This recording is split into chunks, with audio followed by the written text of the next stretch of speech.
Sot jemi e vetmja qendër ekologjike për trajnimet në Shqipëri. Nëpërmjet përpunimit të qelçit ne kemi arritur të grumbullojmë 40 tonë. Kapaciteti aktual është rreth 300 kg në orë. Vizioni jonë është nisur dhe të përfundoj ku Shqipëria të jetë e pastër.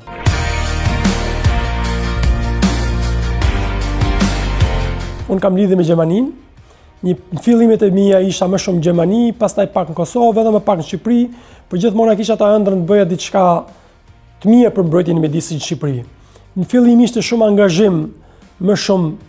si aktivist mjedisor, me studime, duke dhënë dhe mësim në Universitetin Bujqësor, derisa fakt që në 2016 kisha dëshirë të bëja diçka shumë konkrete, dhe pash që vetëm duke ndërtuar një park të ekonomisë qarkulluese, duke përmirësuar infrastrukturën, mund të japim një kontribut shumë herë më real dhe shumë herë më konkret se sa kontributi që po jepja më përpara si aktivist mjedisor, si mësimdhënës në universitet, apo si shkruas apo implementues i projekteve të ndryshme. Para 3 vitesh e gjysmë, vendosa të marrë një iniciativë, që ishte më e madhja e 10 viteve të fundit, të ndërtojmë Recycling Albania dhe parkun e parë të ekonomisë qarkulluese, dhe jo vetëm një park i vogël, po thjesht një park me 4 element, që tani janë 6 element, por u nis me 4 para 3 vitesh e gjysmë, që ishte kjo qendra e bukur ekologjike, që është totalisht mjedisore me mjedisin ku jemi sot, që quajmë qendra ekologjike për trajnimet. Pastaj faza e dytë ishte të jepnim produkteve një jetë ndryshme, të dytë, duke i rregulluar dhe duke i shitur, dhe prandaj lindi edhe dyqani i materialeve të përdorura, që sot njihet bota e vlerave. Faza e tretë pastaj ishte kryesisht tek pjesa e riciklimit, që filluam me materiale të riciklueshme, me plastikën atë kohë, tani sigurisht u shtua edhe qelçi, që është fokusi jon më kryesor dhe jemi të vetmi që bëjmë riciklimin e qelçit. Kemi filluar edhe me riciklimin e mbetjeve organike dhe kështu për çdo ditë po zgjerohemi dhe kemi krijuar ato me të vërtet konceptin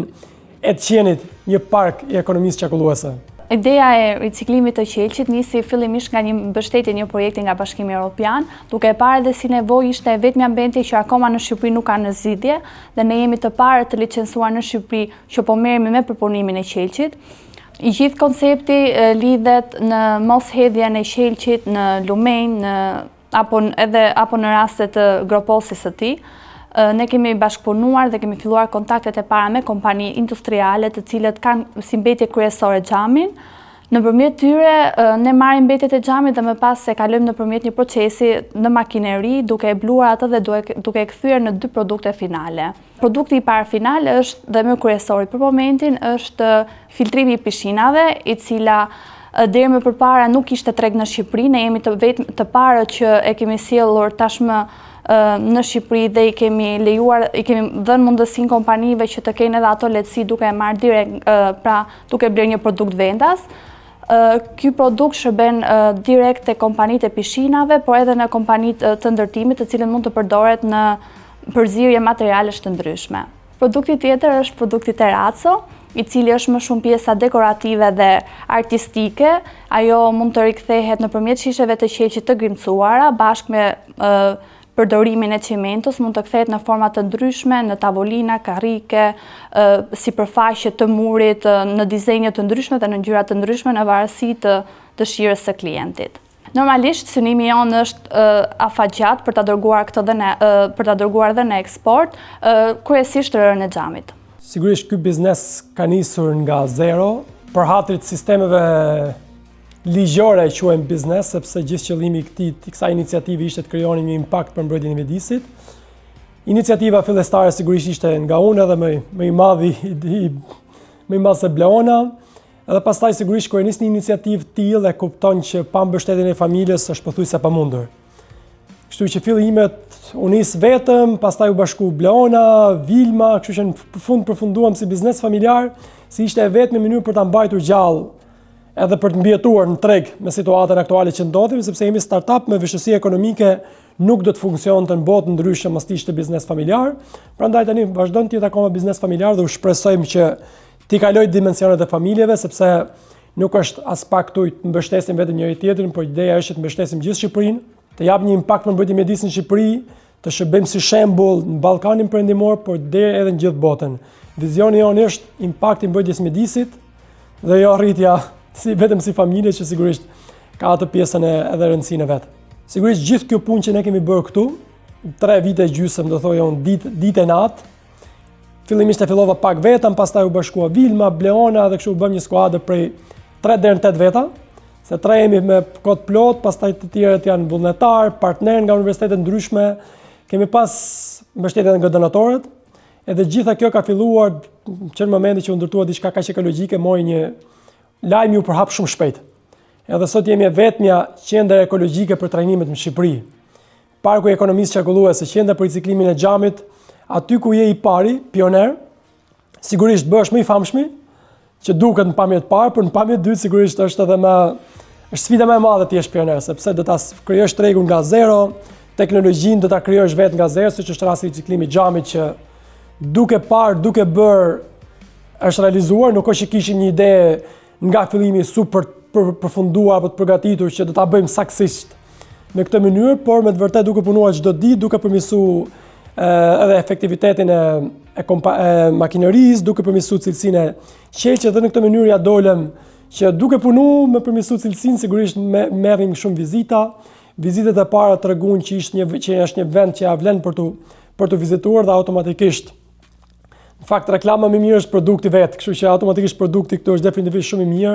edhe ka ardhur një ditë që ne nuk kemi më nevojë për promovim, sepse jemi njohur mjaftueshëm, saqë sot kishim 55 veta nga Danimarka, thjesht nëpër kontakte që njohim përmes rrjeteve sociale dhe kështu kemi arritur të krijojmë një imazh goxha të madh. Është kriju imazhi, tani do të punojmë shumë që të krijojmë impakt, sepse gjithçka vizioni jonë është nisur dhe do të përfundoj ku Shqipëria të jetë e pastër. Momentalisht nëpërmjet përpunimit të qelçit ne kemi arritur të grumbullojmë 40 ton, domethënë jo shumë kohë nga afati kur kemi nisur të punojmë me makineritë. Është diçka e kënaqshme, por jo synimi jon, pasi ne kemi mundësi edhe nëpërmjet makinerive të arrijmë kapacitete akoma dhe më të larta, por normalisht në këtë rast kërkojmë dhe bashkëpunimin e kompanive, e bashkive, të gjithë faktoreve që ndikojnë që qelçi të mos përfundojnë në tokë. Kapaciteti aktual është rreth 300 kg në orë, por nuk po arrim të punojmë shumë rregullisht për arsye sepse materiali ka pak ndotje, kështu që dohet shumë punë për ta pastruar, por kemi plane konkrete për të arritur për ta dyfishuar kapacitetin, edhe për të përmirësuar cilësinë që mbulimi i tregut vendas me këto planet e fazës 2 që kemi nuk do jetë as pak problem. Në momentin që mbulohet tregu vendas, sigurisht po bëjmë plane që materiali të dalë aq i mirë dhe aq i pastër dhe të certifikohet për ta eksportuar edhe jashtë, sidomos në tregun ballkanik, që është e padiskutueshme kjo pjesë, por më tej edhe sipas interesit edhe në tregun evropian. Mesazhi im për gjithë ato që po na shikojnë është shumë i thjeshtë, bëj diçka që ta don zemra dhe jo që ta thot komshiu me kuptimin e mirë të fjalës që mua ma donte zemra të kthehesh në Shqipëri. Nuk më zinte gjumi duke parë ndotje në Shqipëri kur isha në Gjermani, mendin e kisha gjithmonë këtu, sigurisht vendimi me u kthy në Shqipëri nuk ishte i thjeshtë, se çdo gjë që bën jetë ka ato sakrificat e veta dhe pasojat e veta, por di të them që edhe ndërtimi i kompanisë, hapat e parë ishin tepër të vështira, por kur e bën diçka me një vizion të qartë, për të bërë diçka të mirë për vendin, edhe për njerëzit, unë kam marrë bindjen të palëkundshme që gjithmonë do t'ja dalësh, edhe do t'i marrësh falënderimet dhe vlerësimet e duhura dhe në fund fare ajo ëndra që çdo kush e ka në sirtar, unë e kam nxjerrë nga sirtari, e kam bërë realitet, edhe vetëm gjë që s'do t'i marr pishman kurrë në jetën time është kthimi në Shqipëri, edhe kontributi për të bërë këtë kompani që ka një impakt shumë të madh mjedisor. Po marrim falënderimet nga 4 anët, siç e përmendëm, shumë nga jashtë Shqipërisë, por edhe shumë nga brenda Shqipërisë. Diçka shumë e bukur që na solli kjo kompani është që edhe familjen e mlodhi bashkë, sepse sigurisht unë isha në Gjermani, do vazhdoja, po të kisha vazhduar në Gjermani, Bleona mund të ishte në Gjermani, në Itali, siç e kemi një moto në Itali, kështu që do ishim shpërndar, secili do ta kishte krijuar ato familjen e vet, që sigurisht do të kishte krijuar goxha jetë bukur kudo që të ishim, sepse ne kemi qenë gjithmonë të mirës edhe të punës, por të mirës edhe të punës në vendin tënd, me njerëzit e tuaj nuk ka ku të jetë më bukur. Vështirësitë janë reale, unë i them vazhdimisht, ndonjëherë njerëzit edhe demotivohen base kur i them kaq troqa dhe hapur gjitha vështirësitë, por vështirësitë për njerëzit janë kështu që ku ka më bukur se sa të rrezikosh e të kalosh vështirësi duke bërë diçka të mirë për veten dhe për vendin me njerëzit e tuaj. Plusi më i madh është edhe kur investon në vendin tënd, kështu që të gjithë të rinj që duan të largohen, le të studiojnë, le të marrin provoja dhe eksperjenca nga vendet më të ndryshme të botës, por më e mira është ashtu sikurse unë të gjithë të tjerët të rikthehen dhe pse jo të implementojnë ato ide në vendin e tyre. Unë jam Leona Zela. Unë jam Lulzim Bauman, ne të dy jemi nga kompania Recycling Albania. Leona kryesisht po menaxhon pjesën e riciklimit xhamit, por sigurisht edhe nga edukimi që ka pjesën e promovimit, ndërsa unë jam bashkëthemelues dhe bashkëpronar i kompanisë Recycling Albania. Edhe në njëjtën kohë sigurisht ekspert i ekonomisë qarkulluese dhe i menaxhimit mbetjeve.